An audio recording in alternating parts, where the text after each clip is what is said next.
La politique avec un petit p, ne sera jamais davantage que le théâtre de nos pulsions humaines, émotionnelles et victimaires, savamment canalisées et orientées par ceux-là qui font et défont les princes, créant de toutes pièces le profil des candidats auxquels nous abandonnons à chaque fois, avec la même incroyable naïveté, notre souveraineté. Les contrôleurs du monde, fins connaisseurs de la psyché humaine, ont si longtemps pu s'amuser et se gausser des oppositions qu'ils ont eux-mêmes orchestrées, en déplaçant à loisir les pions de nos émotions prévisibles et de nos peurs. Aussi longtemps que nos ennemis désignés ne seront, dans l'extériorité du monde, que la projection de nos blessures et de notre enfermement dans les structures duelles de l'ego,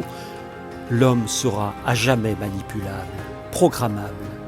jusqu'au point de croire qu'il choisit et exerce sa liberté lorsqu'il vote. C'est là l'ultime farce, l'illusion parfaite qui, une fois que nous croyons être sortis de la caverne platonicienne et qu'il semble que nous évoluions enfin dans l'esprit critique et le discernement, projette d'autres ombres, elles aussi aux apparences de vérité, plus perfides encore, sur l'écran de nos croyances. La seule occasion véritable de choisir, dans ce jeu biaisé que nous appelons démocratie, serait par le référendum dont nous voyons bien à quel point il est absent de la boîte à outils de nos dirigeants politiques. Le théâtre de la démocratie, une fois encore, rejoue la même pièce pitoyable, celle en laquelle le citoyen ne voit pas qu'il n'est qu'un instrument, qu'un rouage utile, qu'une énergie créatrice qui s'ignore, mais qu'une engeance parfaitement rodée, elle, détourne et oriente à son profit. Que n'est-il conscient du prisme restreint par lequel on l'enjoint à regarder le réel, à travers les lunettes de lignes éditoriales de plus en plus focusées et conformes au périmètre des pensées acceptables? Que ne le soumettons à l'exercice très scolaire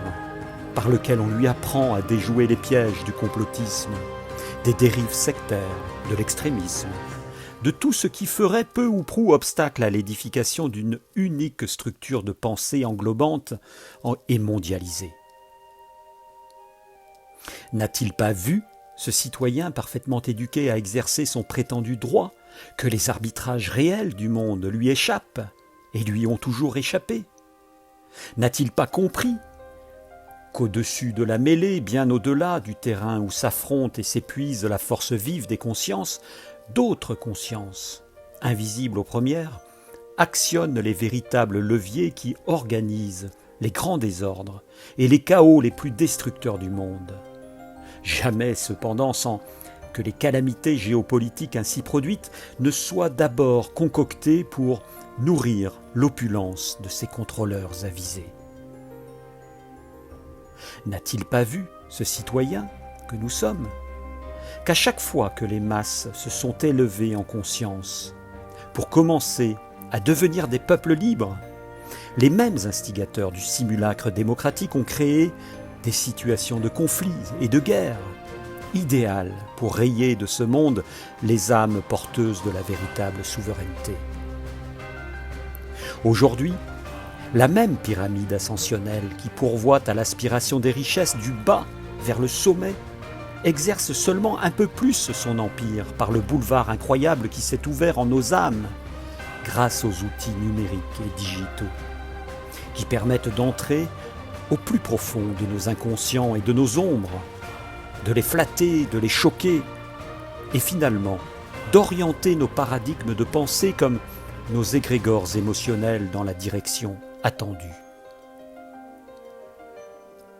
Les combats à mener ont clairement été prédéfinis, au nom de l'inclusivité par exemple, au nom d'un progressisme ou, à l'inverse, d'un conservatisme rigoriste qui n'en est que l'envers. À la prétendue inclusivité destructrice des principes premiers de la vie s'opposera forcément le repli identitaire habité de colère et de haine.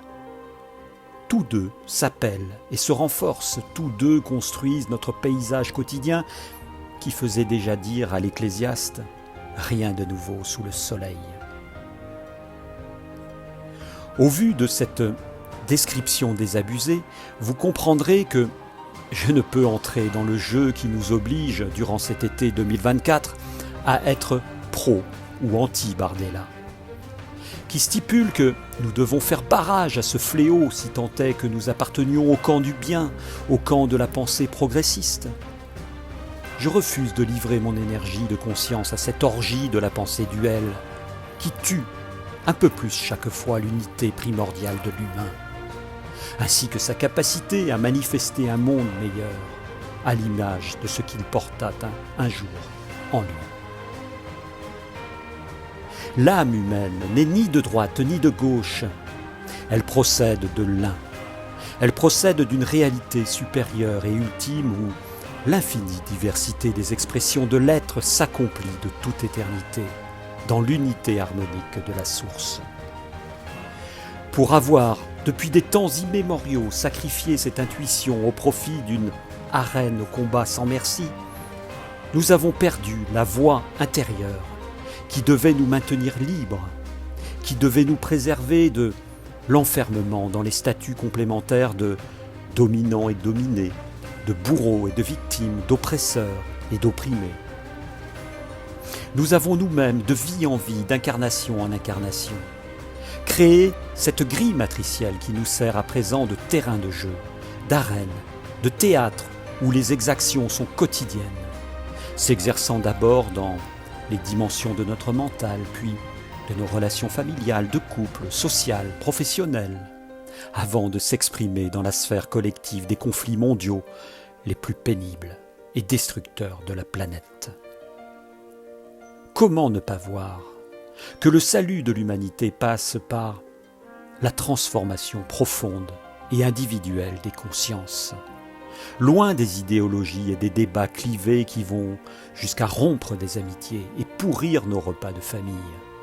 Comment ne pas voir que seule l'élévation de nos énergies de conscience reliées à la source de l'être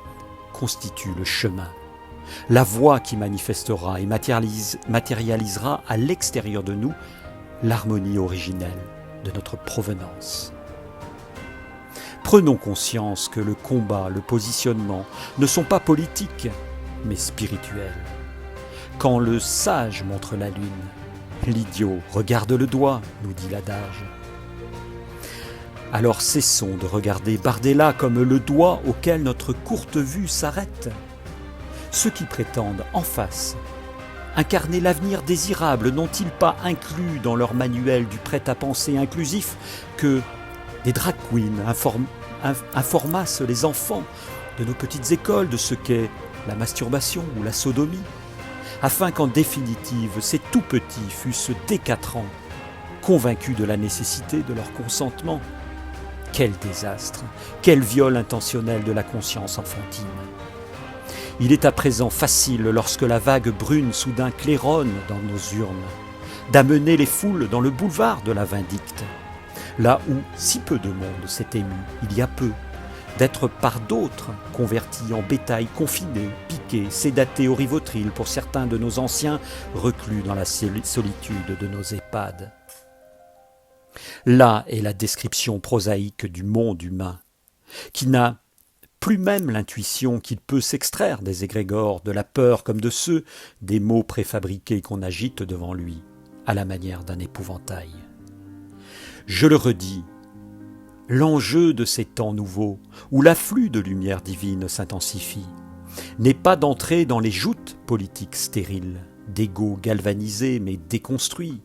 manipulateurs mais fragiles. L'enjeu est tellement plus grand. Il englobe l'univers tout entier dont nous ne percevons plus qu'il n'a jamais cessé de murmurer à notre âme, de la guider. Le temps est venu de nous unifier, de nous souvenir de qui nous sommes, de descendre sur la terre de notre incarnation présente autant de points d'ancrage de la lumière que nous sommes d'individus. C'est en cette action puissante et d'abord intérieure que le monde changera, qu'il verra apparaître spontanément de nouvelles formes participatives et complémentaires d'organisation sociale fondées sur le lien et sur le service au bien commun. La lumière est en nous. Il n'y a pas de sauveur extérieur à qui nous devions remettre notre pouvoir. Il y a seulement notre immortelle et éternelle aspiration à être, à accomplir, à devenir les ambassadeurs de la lumière dans cette partie du cosmos où nous nous sommes exilés, non sans raison, non sans avoir à y établir le royaume des cieux.